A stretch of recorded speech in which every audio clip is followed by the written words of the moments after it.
Hello, and welcome to part 2 of Things You Don't Want to Hear, Truth Harder.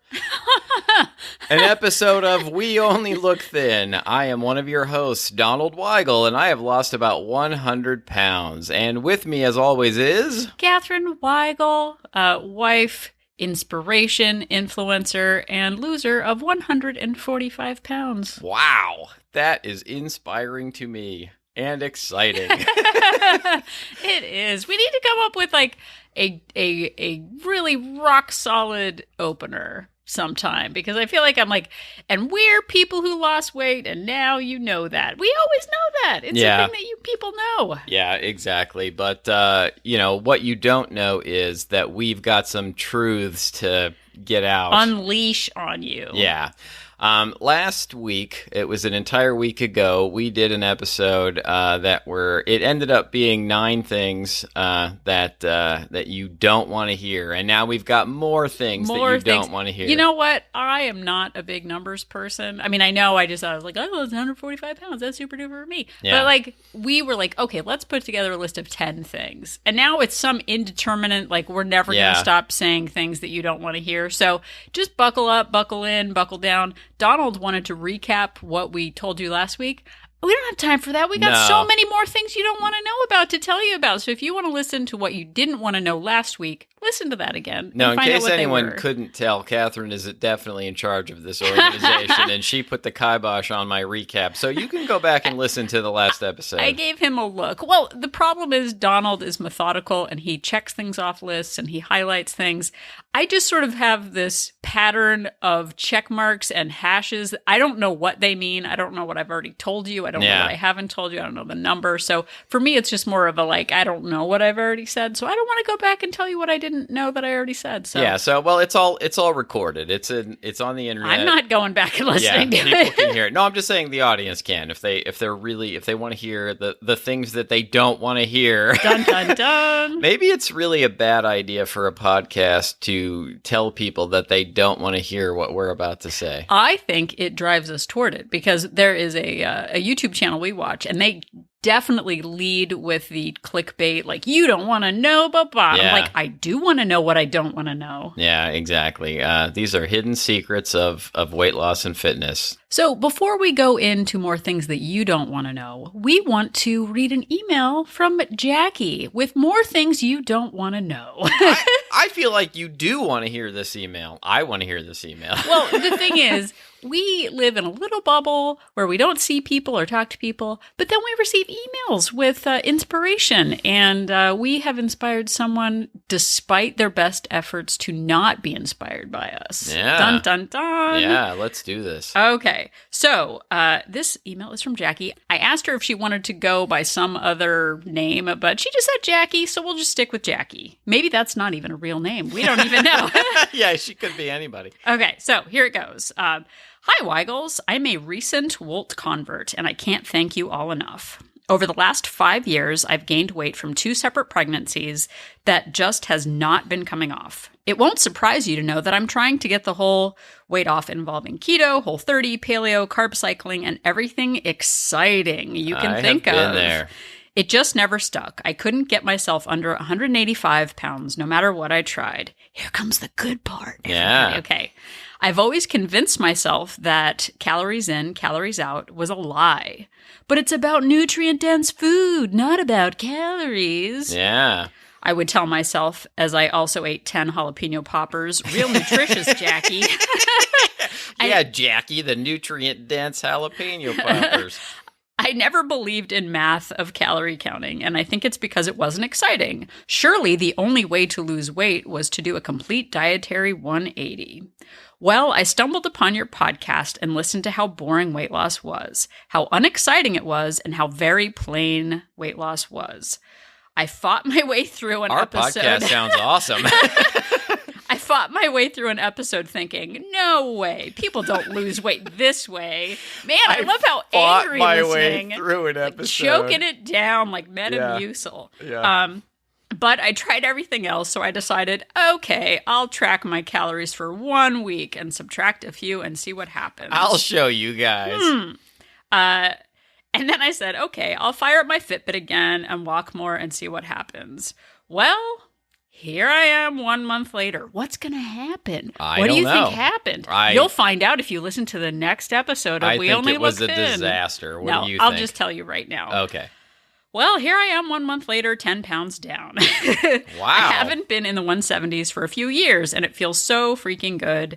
And I did it the boring way. You're welcome. You are welcome. Okay, I know that this is a long email, but I wanted to thank you. Your podcast is so incredibly relatable, and that's what hooked me. You all hit all of the roadblocks that I've been unnecessarily putting up in front of myself for years.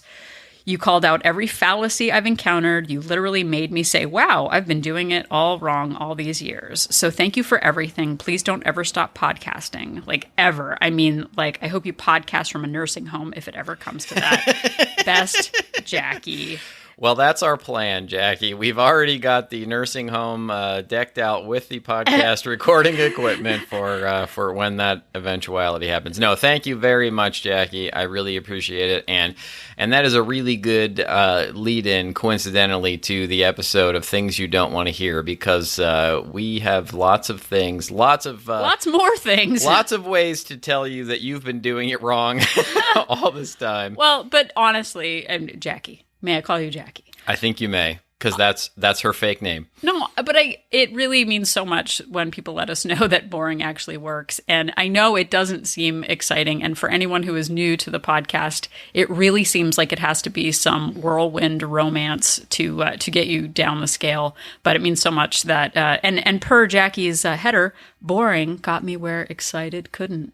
Which is basically maybe what we will call our podcast from now on. So. Yeah. Boring got me where exciting wouldn't. So thank you, Jackie. We appreciate it. And now here comes more Truths on the Pain Train. Yeah, these are, we're going to see how many we get through in our allotted time before the sponsors cut us off from recording, before the people who run the show stop us. And this is basically an indeterminate number of things that you don't want to hear. 10 sounds catchy. You'd be scared if we said it was 80 things. Exactly. I think I have like 14 of them left. I'm sure we're not going to get through all of them. You know, when we used to work out with a personal trainer and be like, okay, give me one more. Okay, one more after that. Oh my God. That's the worst. It broke down trust so easily. So we're just telling you, we don't know what we're going to tell you. We don't know what the number is. You just got to buckle up, buckle down. It'll be in the ballpark of 10. Sure. And I am going to take this opportunity. Jackie unintentionally stepped all over my list. No! And the first thing on my list of things you don't want to hear about weight loss and fitness that I'm going to say right now is weight loss and fitness are boring. Really? That was one of yours? That was really... Oh, I'm sorry. I stole the I was like, one. Donald, we have to read this email right now. I can't wait one more episode. But it's true, and people don't want to hear it. People want the exciting diet. They're like, I want to hear about the Santa Clarita diet, which was a show about... Funny. It's a very good show. Yeah, it's a very good show. It was a comedy about eating people. But Timothy anyway... Olyphant is a national treasure. It's true. But... you know, everybody wants that new, exciting plan that, you know, oh my goodness, it's going to get me going. It's going to motivate me. It's going to really, like, this time, it's going to be so exciting. I'm going to enjoy and love every minute of it. Guess what? It turns out what works is boring. Yeah. It's doing the same things day in and day out, sticking to habits, developing solid habits so that when you don't feel like it, when you are bored, when you're tired, when you're uninspired, you can still do them. You basically, like, I have built my life around putting myself on autopilot and going through the motions and completing the habits day in and day out. But guess what? I lost 100 pounds and my life has improved dramatically. And that's the exciting part of it. Yeah, I know. There was someone the other day mentioned that they had been good for a week and were disappointed that the results, I was like, a week? I'm like, you gotta buckle down because guess what? It's been 5 years and I'm still working on it. So 1 week doesn't make everything. Boring is where it is at, which is basically what our daughter says about us all the time. Oh yeah, no, we're clearly old and boring and have no fashion sense. Yeah. Can I read my next one? Yeah, absolutely. Okay, so mine sort of parlays into this. Oh. You may not be happy with the results of your effort. Ooh, I do not have that on my list. Yeah. So it's exactly what I just said that person said. I was really on track for a week and no good things happened for me on the scale. Guess what? It doesn't always show your effort. I know there are some weeks, James Clear talks about how the number on the scale is a lagging indicator of effort, but sometimes you have an amazing week and the number on the scale goes down. Sometimes you have an amazing week and the scale goes up 2 pounds. Yeah. It's just part of it. It's not, an exact science. Sometimes we have water retention, all that jazz. But I'm in this for the long haul. I'm not in it for that exact number or, at the end of the week, I expect, a cash payout of my efforts. I'm in this because I can't wait for the cash payout. No, but you know what I mean? Like you're like, oh, well, for a whole week I saved No, up, I know, it's great. Yeah. But I'm not, it's not like at the end of the week where I'm going like, all right, that I did it, it's over. Like 5 years later, I'm still doing all the things I did 5 years ago. And I've learned to just, you know what? Sometimes it works out, sometimes it doesn't. And that is okay and boring. Yeah, there will definitely be ups and downs and more downs and then ups again. Yeah. And, but I think the idea here is that it is your habits over a long period of time. Like, being good, and I'm like making air quotes with my fingers, being good for 1 week, it's like, but nothing happened in that week. It is over the rest of your life. You have to, do the average of, in air quotes, being good. And then the results will come if you really stick with it. Right. We're not day traders on the stock market trying to get out of stocks, before the closing bell. I'm in this for the long haul with compounding interest, which I think is a good thing. Yes, I think it is. All right. You go next. I don't know enough about finances to say. All right. So my next one, which you're not going to want to hear. I don't know why I keep doing that voice. This is not a vanity project. Ooh, I don't have that. It is a vanity project. This is about your health and your quality of life. And when I was younger, I think that my motivation was entirely to look better, to have people stop teasing me, to attract the opposite sex.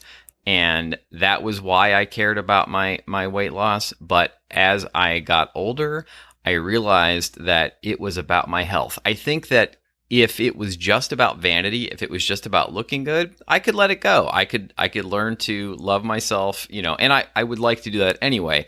I could learn to be happy with myself at any size. But then diabetes came knocking. And my doctor said to me, you're going to go blind or you're going to lose a limb. And I knew I had to do something about it. I really didn't want to do anything about it. I was dragged kind of kicking and screaming into it. But I can tell you, like, I used to have to take naps all the time. I was tired constantly. Going on even a short walk would exhaust me. Doing anything on the weekend would involve a nap in the middle of the day. Right.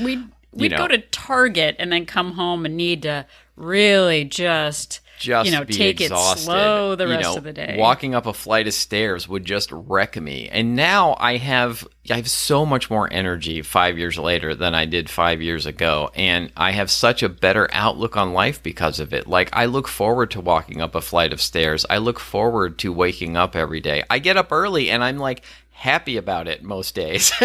and I think that it is really about my quality of life and my health. And my diabetes numbers, my A1C number is now back in the normal range. And I feel so much better than I did before. And I've probably increased the length of my life too. I'll never know the answer to that question, but it is really just not about looking good in a pair of jeans. Well, and this isn't actually on my list, but I'm going to ride your diabetes coattails. Yeah. If I have to hear the term diet culture one more time, I'm going to freak out. I'm going to freak out. There is nothing like diet culture about diabetes. Diabetes does not care if diet. I mean, and look, we don't think of it as dieting. We just think about health management and, potato on it. But it is all well and good in your 20s to want to be body positive. And believe me, we are still body positive. We really, are doing this because we actually care about our bodies, not just the shape of my hips, but because we know how much pressure extra weight puts on our joints. And Donald having diabetes, that's not diet culture. That's math. Yeah, absolutely. Math and sugar. Math and sugar, exactly. All right, should I do another one? Since he's got a lot more to say to you people. So you go next. All right, so my next one is, and this sort of ties into some things we've already said, but no matter how many good days you have in a row, you will have bad days again. Ooh, nice. And I know you're not going to want to hear that, but you can have a month of good days, you can have 6 months of good days, but this is a lifelong project, and eventually you're going to have some bad days again. And I think the thing that I would do all the time was I would stick to something for a week, 2 weeks, 6 weeks, whatever. I'm just going to keep naming numbers of weeks. And then I would have a bad day or 2 bad days, or a vacation would come up, or an unexpected party or a work lunch or something. And I would just throw away all the progress that I had and stop doing anything and go back to my old habits, and then lose all of the progress that I had made before. And it was just this terrible, vicious cycle over and over again. So learning to deal with the bad days and realizing that a bad day, 2 bad days, 4 bad days is not a reason to give up entirely, but to just take that as a day. It's a blip. It's one day in my life, and reset and move on and go back to doing the positive habits that I've built has been really one of the keys to getting the weight off and keeping it off. Well, and for me too, I knew based on 20 years of quitting my way up the scale 150 pounds that every time I quit because I wasn't happy with a result, or, I had a bad weekend and I felt like I had failed the system, I would quit for 6 months, a year, 2 years, until I was up on the scale 20, 30 pounds, and then I'd give it another go. And I think for me, and I listened to a podcast a while ago called Brain Over Binge, and the host had a guest on who talked about reducing the intensity, the frequency, and the duration of a setback. Yeah. So instead of having 6 weeks of, I'll do it once the next semester starts, or I'll do it, after my birthday or the holiday, knowing now that I self-correct after a weekend or after an indulgence, that I'm reducing how many times it happens, how long it lasts, and how intense the indulgence is. And I expect setbacks now. I don't see it as I thought I was fixed because I had a great, 3 weeks. And now obviously I'm broken. It's just like, nope, it's part of the process. Okay, keep moving forward. And it feels so much better to know that it's just part of the process instead of feeling like I've got to undo all my progress again and find some new plan that works for me. I just got to keep moving forward. Yeah. That's what I got to do. I got to keep moving forward. Absolutely. I like it. Good. Is that 2? I'm not very good. That was 2 for me. I'm not good at this. So mine kind of ties into that. So this sort of ties into it.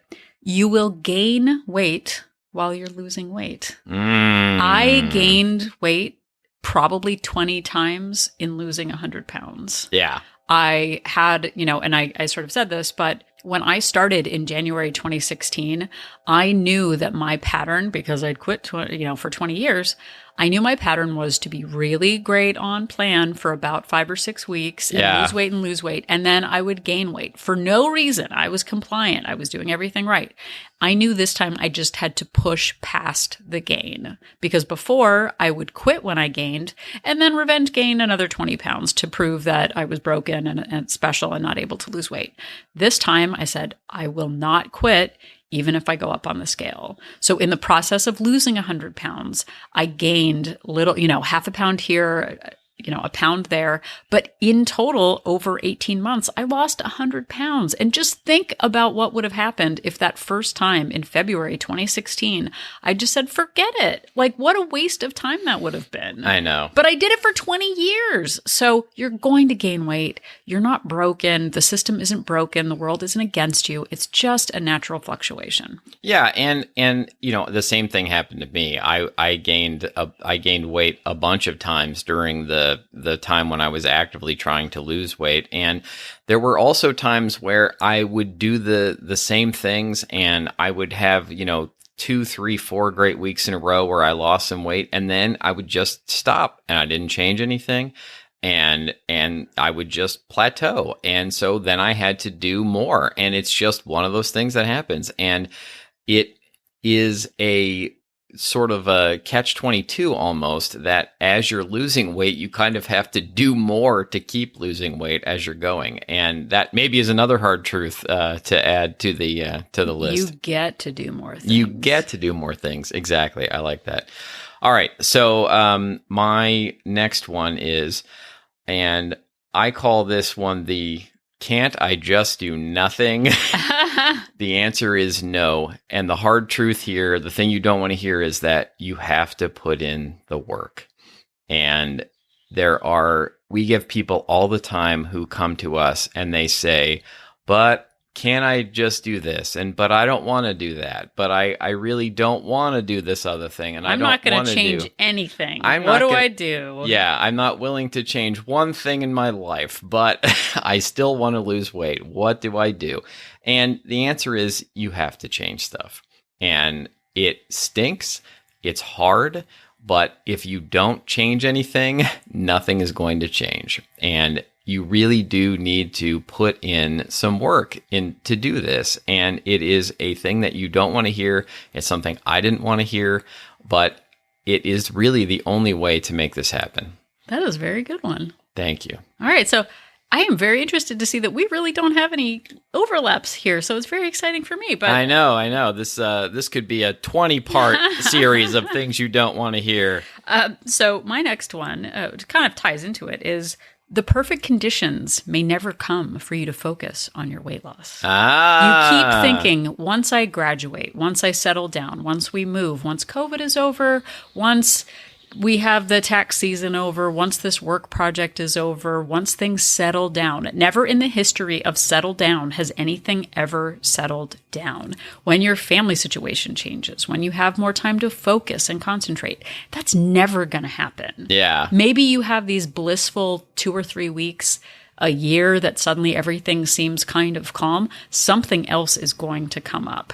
And if you don't make space in your life for this imperfectly, the perfect circumstances are never going to present themselves. Yeah, and I have a related one on my list. Nice. I don't think it's the same thing, but I was calling it the "don't wait till Monday to start." Ooh, that's a good one. And I was going to tie it into what you just said, which is you should start right now. This is the thing you don't want to hear.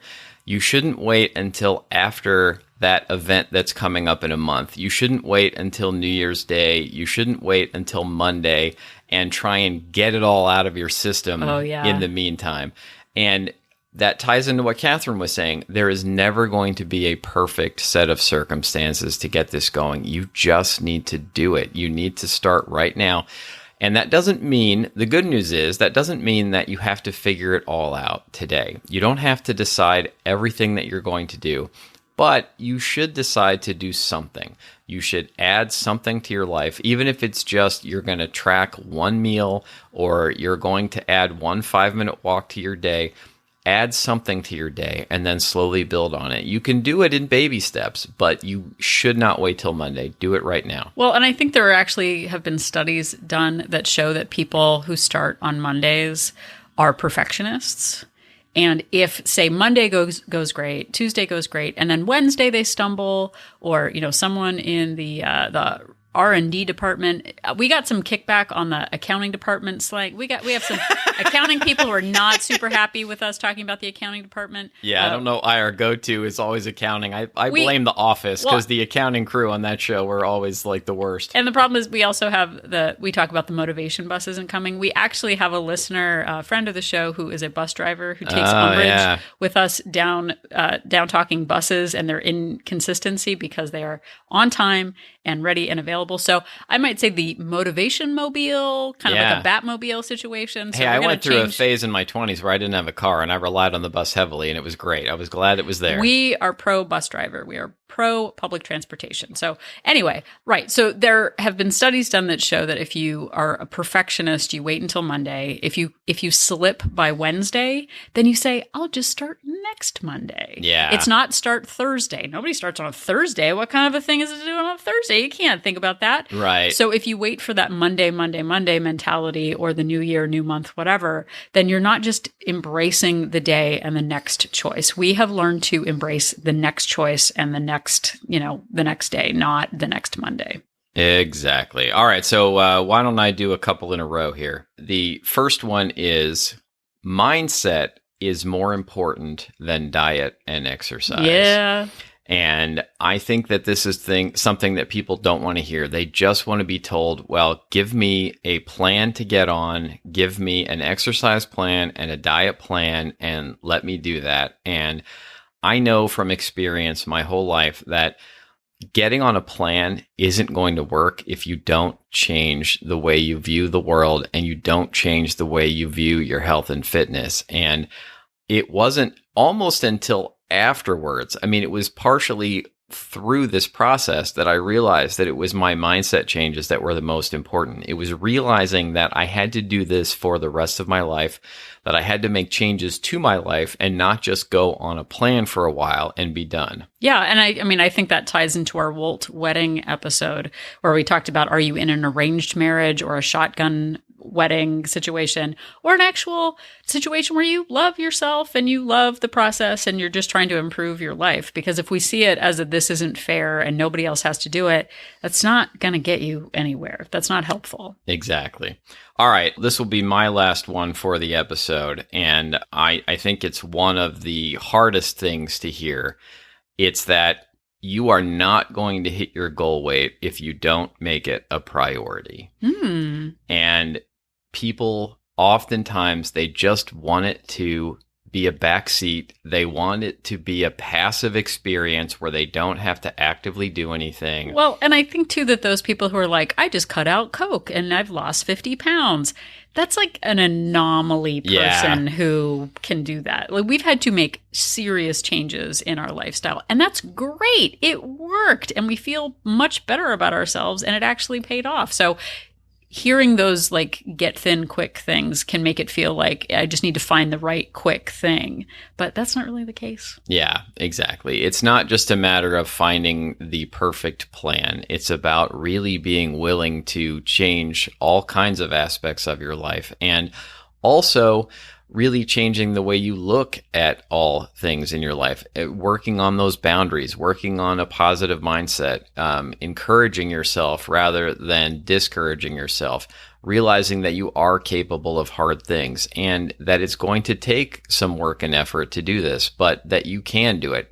Believe me, if Catherine and I can do it, you can do it. Like, there was nobody who was lower on the scale than us than this. I mean, not the like very high on the actual scale, lower on the scale of being able to be capable of doing this 5 years ago. Exactly. So as you are scowling at your podcast app right now, really not super happy with all of the hard truths that we are throwing your way, that might be an indicator. If you're annoyed by this episode, that might be an indicator that there are some things that might need to change. If you are saying, Catherine and Donald are awesome and amazing, yay, you're on the right path. If you're really annoyed by this episode, that probably means that there's a bit of truth that you might not be ready to deal with. So what one thing, what one mindset shift, what story that you're telling yourself, what might you be able to change today? Not tomorrow, not, well, once I figure out what the full list is, then I'll rank them. No, there's something in this episode that is meaningful.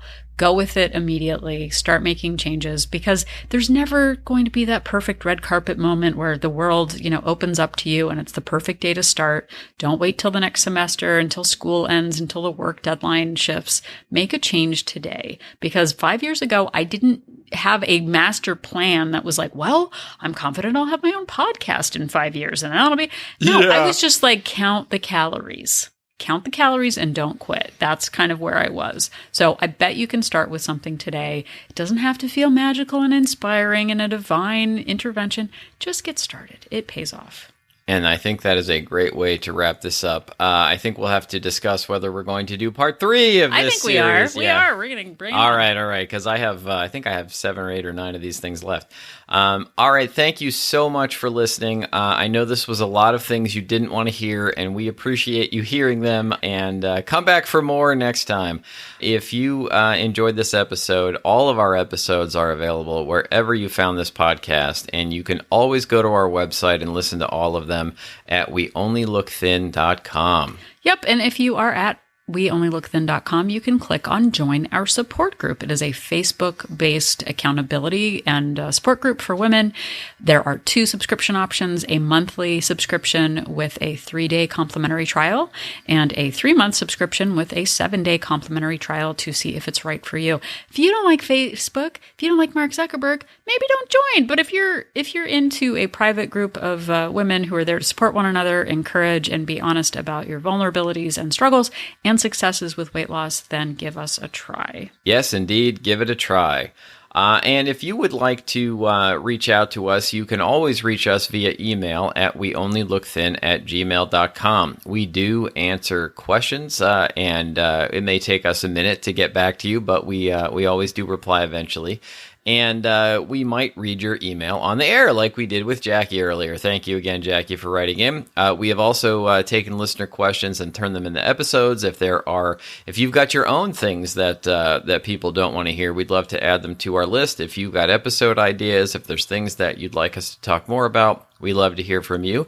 And you can also reach out to us on the socials at We Only Look Thin on Facebook, Twitter, and Instagram. And if you would like to head over to Apple Podcast or your podcasting app and give us 5-star review, that would be super duper helpful. Not only does it make us feel great, warms our heart, burns some extra calories, but it also helps other people find our podcast. So rate and review. We would love to hear from you. Yes, we would. We really appreciate it. So if you're still wondering if Jackie's 10 jalapeno poppers are the best way to lose weight, just remember that Donald and I are an inspiration.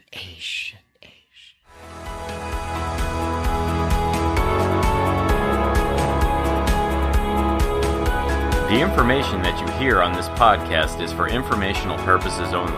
The hosts are not medical professionals. You should always consult with your doctor, nurse, or other certified health professional before beginning any diet or fitness program.